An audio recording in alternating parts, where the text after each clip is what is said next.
What's up, guys? Alex here. Nick with us. Got boys from High Banks. So hope everybody had a great Memorial Day weekend. We're here to talk a little Charlotte Coke 600 action, longest race in NASCAR history. And I think it was one for the ages from all the reactions I've seen so far. Nick, unfortunately, I know you haven't, you were on vacay, so it was hard for you to, see a lot of it. But what you did see, the highlights you saw, what was your reaction? I mean, I thought it was fantastic, to be honest. Man, I wish I saw that live. Listening to it didn't do itself justice. Watching it full on live and seeing all the action, it just didn't. I wish I was there to see it live, man. I'm mad I missed on a good race, but it's Hopefully there'll be more. You know what I mean? Like, hopefully, yeah. it's one of those things where, I came on here, did a reaction video for Texas, and it was just like, what do you talk about? Yeah, you gotta like drag it for so long. Yeah, and Charlotte, it was still a mile and a half. We saw Kansas a mile and a half, and both of those races were pretty decent. Well, obviously Charlotte, the 600 was damn near great, and then Kansas wasn't terrible. So I don't know what we're gonna do with Texas, man, but it's You gotta do something. I'm thinking maybe change the venue here. So I don't know. Anyway, here to talk about the 600. So like I said, longest race in the history of the Cup Series. I think it was like 5 hours and some odd minutes. So it was definitely one for the record books here. A lot of big wrecks, a lot of good battles, sold out grandstands and everything else like that. So definitely a great weekend for Charlotte and the 600. And it was great racing at the end there too, going to 2 overtimes and everything. So definitely good racing pretty much all the way throughout. There was still some tire issues. I don't know how we're going to solve this one, Nick.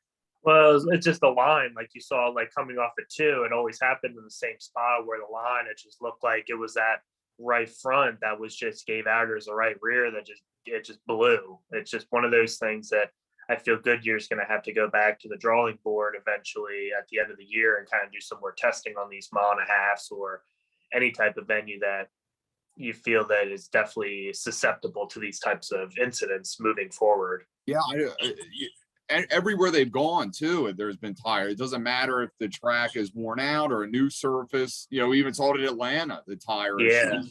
And that's a brand new surface. So, it's definitely something we've talked about before. On the podcast and everything, how the tire issues have just been nonstop all year. But I mean, beside the fact there, like I said, 600 was a good race. Buescher went head over heels here, and it was kind of a weird instance on how it happened. So let's show it to you here, see what you guys think. That was a hard hit. Yeah. It's like a Matchbox car. It's just how many times. Look at this thing just dig in. Well, like with Clint Bowyer, like when he was watching the highlights, you could see his axle just turns. You see that wheel that just flips, and that's what got. I mean, it just comes.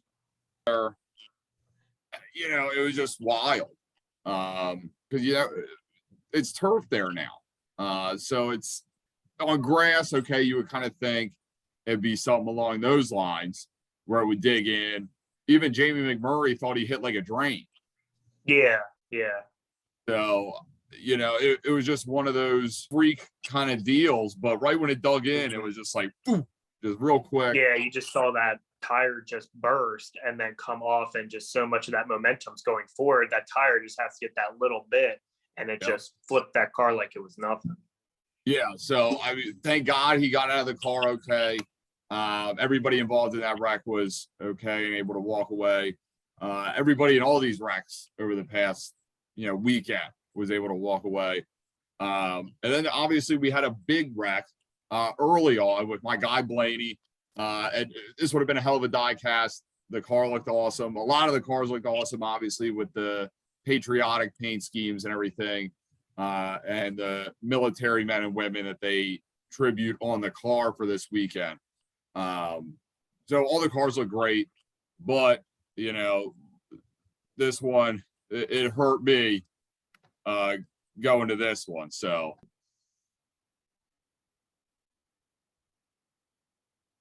Yep. Didn't even have a here chance. he goes. Didn't even have a shot. Just he This immediately was a got big loose one. into the turn. He didn't even have a chance to go into it. It was already gone. Yeah. That's just what everybody was dealing with. That whole race was some form There it of. is. There's me. Yeah, there's you. I Oh was no. literally thinking about that, watching the highlight they had. That I was like, oh, there's Paylise and then Johnny's in there too. Yeah. Hey, my man Brad, Johnny's man Brad. There you go. Yeah, stuck together there. So, oh man. It just Yeah, had that let's see if we Daytona can. Let's vibe. see this again. They're like, yeah, It just done. When you get sideways like that, there's just nothing you can do, especially when you're in the middle lane like that. There's just pray that you Unreal. can just get out of there unscathed, but not many people did in that instance. it seems like they kind of have it on every track now. You get one big one, like you see at Daytona, Talladega, which you're Yeah. used to seeing. But this was, you know, it seems like at least once. But that was kind of the problem at Charlotte as far as going on the bottom. They were 3 wide there for one, and the bottom just didn't seem to work. Everybody who was on the bottom always got loose underneath the car that was above them, and away they go. You know, we saw Briscoe dive it in there deep. He got loose. Austin Dillon dove it in there, ended up getting spun there at the end. And they were coming 4 wide for the lead here with, I think, like 5 or so to go. So, Yeah. yeah, you can't ask as a fan, you can't ask for much more than that. And then obviously the finish, like I said, was 2 overtimes, JGR guys going at it. Here is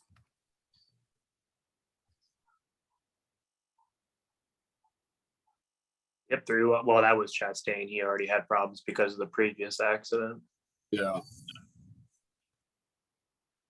So it looked like Kyle was possibly going to get him here, especially It on the was high very, side. yeah. He looked like he was using that line, but it just he couldn't keep it up there, and then he just dove right down in the bottom, and it was just really no way. Kind of gets switched again off turn 1 here, but again, it's just that bottom line was just king at that end there. Like, Yeah, oh, you got him right there. And Got a then he little just loose. got him there, Kyle he got a gets little him loose, loose. and then that kind of was the end of the story there. that But happened previously in the race earlier with Suarez. He got into him and he got loose, Right. and that's what got him all those issues. And at that point, there's just not much you can do. yeah. The crowd would have booed big time if Kyle won that race because they saw him. Yeah, I mean, I don't know if he really got into him that bad, but I No, don't think- that's end racing. I mean, I got to defend Denny on that one. You know, he did the right Yeah. thing. He kept him off, and I mean, it's the lesser of 2 evils won the race. So well, yeah, in your my opinion. opinion, In my opinion, I would have liked to have seen it the other way, but yeah, I mean, you know, you were one of the most exciting 600s ever, so that was definitely good for the sport there. Ran the poll on Twitter. There was some votes for no. So it was about 85% said yes, it was a good race and all that. But I don't know how you could say no unless the only reason being obviously the length of the race. I But could see that. I can also see the tires. Sometimes it's like I'm kind of getting bored of it now. It's like multiple Yeah. times. 1 or 2 is one thing, but I'm seeing multiple occurrences of this. And like you said previously, it's not just a mile and a half or older versus newer surfaces. It's everywhere. So this is just an ongoing battle that they're going to have to deal with probably till the end of the year, it seems like. it's looking that way. Because we haven't really seen any change yet. So No. definitely look like, well, I guess we'll see. Maybe, hopefully by the playoffs, they kind of have it figured out so we don't have to guy heading for the championship 4 blows a tire and then, screws his chances. Right. So that would, obviously kind of suck. That'd but- be the all end all. That would be just like the Yeah. last straw type of deal. That'd be it. But anyway, overall, yeah, good race. And then this weekend we got a little bit of everything here. You got Trucks Cup at Gateway, and then the Xfinity Series going to the Pacific Northwest at Portland. So that'll be pretty cool and exciting. Definitely kind of want to tune in for that one. It's like a 1.5 mile road course. So That's a short interesting. one. Yeah, it's it's a short one, which kind of is, it's definitely different. So hopefully it brings a good result. Yeah. So definitely, we're going to get into all that stuff, make our picks and everything, go over who we picked for the 600 a week ago. So we'll we'll do that on the podcast show, which will be out on Spotify later this week. Yeah, I mean, it's good to have you back here. Yeah. You've been through a lot over the past couple of months. Just got back from vacation. So good to have you back, my partner in crime here, because trust me, it's hard. It's hard doing it by myself. I can imagine. I don't know how you do it, man. It's crazy. I mean, you do it though, big time, and you help out. Yeah, so it's it's fun to do regardless. But always nice having you here. So yeah, like I said, the Spotify show will be out later this week. We'll have the link for that down below. Also the Instagram, Twitter pages will be down below as well. Jacob Jones has a new song out, Son of a Military Man. So go check that out on all platforms as well. That's about it. So I guess we'll see you guys next time. And I guess maybe next week we'll talk, Gateway, Portland, and see where we at as far as tires go. This might be a weekly discussion here. It sounds like it. Yeah. So we'll see you guys next time. And don't forget, check out High Banks Podcast on Spotify and subscribe to the channel, like the video, and we'll see you guys next week. Later, y'all.